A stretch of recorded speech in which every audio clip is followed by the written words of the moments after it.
Hello friends, কেমন আছেন আপনারা? ওয়েলকাম টু আমাদের দিনচর্চা। আজকে পনিরের একটা তরকারি করে দেখাবো।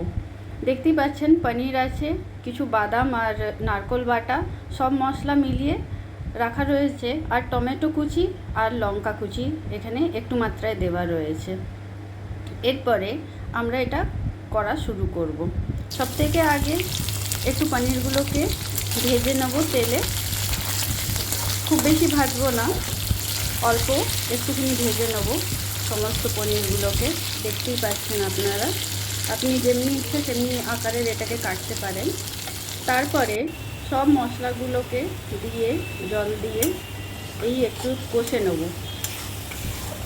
সিম্পল, এটা পুরোপুরি নিরামিষ রান্না, কিন্তু এটাতে কোনো পেঁয়াজ রসুনের ইউজ করছি না। সমস্ত মশলা আর জিঞ্জার, টমেটো, লঙ্কা এতটাই রয়েছে। আর এর উপরে আমরা দিলাম সেই যে বাদাম বাটা আর নারকোল বাটা। এটাকে একটুখানি কষে নেব।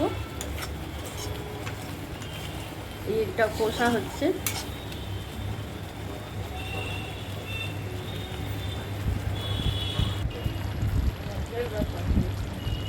কষা একটু হয়ে গেলে যখন তেল ছাড়তে লাগবে তখন তার মধ্যে আমরা পনিরগুলোকে দিয়ে একটু নাড়াচাড়া করে নেব। পনিরগুলো একটু ছোটো মাপে কাটলে পরে এটাতে মশলাগুলো ঢুকতে একটু ভালো লাগে আর কি, টেস্টটা ভালো হয়। এর উপরে আমি কস্তুরি মেথি একটু দিয়ে দিলাম। এটা যেহেতু পুরোপুরি নিরামিষ তরকারি, আপনারা নিরামিষের দিনকে এটা ভালোভাবে খেতে পারেন।